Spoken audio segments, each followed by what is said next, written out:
बिस्मिल्लाहिर्रहमानिर्रहीम। अस्सलाम वालेकुम स्टूडेंट, मेरा नाम है डॉक्टर इमरान खानज़ादा और आप देख रहे हैं मेडिकल स्पाने। स्टूडेंट, हम लोग एक्सक्रीशन का प्रोसेस पढ़ रहे थे ह्यूमन के अंदर, और उस एक्सक्रीशन के प्रोसेस में हम लोगों ने देखा था कि एक्सक्रीटरी ऑर्गन इंसान में 3 टाइप के होते हैं। एक स्किन होता है, लिवर होता है और किडनीज़ होते हैं। हम लोग लिवर के तमाम होम्योस्टेटिक फंक्शन जितने भी जो उसके टॉपिक्स थे वो सारी हेडिंग से हम कंप्लीट कर चुके हैं, और अब हम किडनी की जानिब मूव करेंगे। आज से हम अपना टॉपिक नया स्टार्ट कर रहे हैं, यूरिनरी सिस्टम ऑफ मैन। इंसान का जो यूरिनरी सिस्टम है वो किस चीज़ पे कंसिस्ट करता है, और फिर उसके बाद उसके पार्ट्स को अलग अलग डिस्कस करेंगे। सबसे पहले स्टूडेंट, आप देख सकते हैं कि आपके सामने बोर्ड पर ये डायग्राम बनी हुई है। ये है ह्यूमन यूरिनरी सिस्टम का। इस यूरिनरी सिस्टम में जो मोस्ट इंपॉर्टेंट और मेजर जो ऑर्गन आपको दिखाई दे रहे हैं, आपको ये 2 ही ऑर्गन दिखाई दे रहे हैं जो कि कहलाते हैं क्या? किडनीज। ये हमारी किडनीज हैं। किडनीज 2 होती हैं आमतौर पे, राइट और लेफ्ट साइड पर ये 2 किडनीज होती हैं। तो दोनों किडनीज आपके सामने ये मौजूद है। उसके अलावा जो एक इंपॉर्टेंट चीज़ आपको दिखाई दे रही है इन किडनीज के ऊपर, वो देखिए रेड कलर से ये कुछ बना हुआ है यहाँ पर, और ये कहलाता है एड्रिनल ग्लैंड। एड्रिनल ग्लैंड को हम यूरिनरी सिस्टम में फिलहाल डिस्कस नहीं करेंगे, क्योंकि जब हम अपना 3rd चैप्टर यानी कोऑर्डिनेशन एंड कंट्रोल डिस्कस करेंगे, उसमें एंडोक्राइनोलॉजी का एक सेक्शन आएगा, उसमें एड्रिनल ग्लैंड का एक टॉपिक है और उसको डिटेल से डिस्कस करेंगे। काफ़ी एक लंबा चौड़ा टॉपिक है, तो हम एड्रिनल ग्लैंड को वहाँ पर डिस्कस करेंगे। ये adrenal gland on the top of kidney एक केप लाइक स्ट्रक्चर है जो आपके सामने मौजूद है।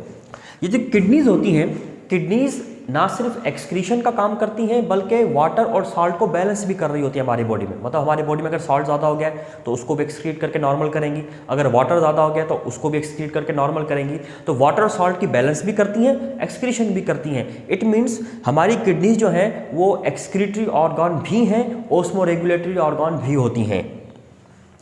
किडनीज में जब यूरिन बन जाता है तो यूरिन बनने के बाद 2 ट्यूब्स यहाँ से अराइज करती हैं, निकलती हैं, और ये ट्यूब कहलाती है यूरेटर। 2 किडनीज होती हैं तो ट्यूब भी 2 निकलती हैं, और इन ट्यूब्स के ज़रिए से यूरिन ड्रॉप बाय ड्रॉप आ रहा होता है, और आने के बाद एक मस्क्यूलर एक ऑर्गन होता है, डिस्टेंसिबल ऑर्गन है ये, एक मस्क्यूलर डिस्टेंसिबल ऑर्गन होता है जिसको यूरिनरी ब्लैडर कहते हैं। एक पाउच की तरह से होता है और यूरिन इसके अंदर आकर जमा होता रहता है।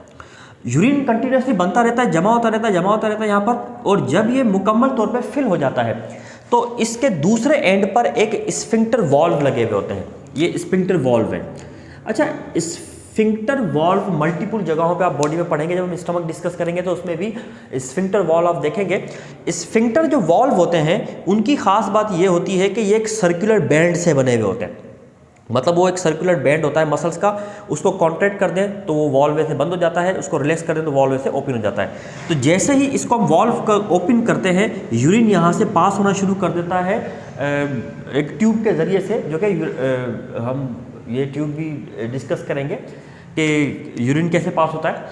ये जो स्फिंक्टर वॉल्व होता है, इस वॉल्व की कॉन्ट्रैक्शन और रिलैक्सेशन जो होती है ना, ये वॉलंटरी कंट्रोल में होती है।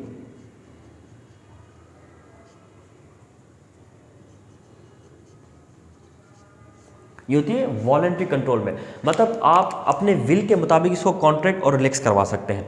ये एक इंट्रोडक्शन था यूरिनरी सिस्टम का। अब हम किडनी और किडनी की इंटरनल स्ट्रक्चर और देखते हैं कि किडनी के अंदर जो प्रोसेस होता है यूरिन फॉर्मेशन का, या जो भी किडनी के अंदर स्ट्रक्चर होती है, नेफ्रॉन्स वगैरह, उन सबको हम अब डिटेल से आहिस्ता आहिस्ता डिस्कस करना स्टार्ट करेंगे।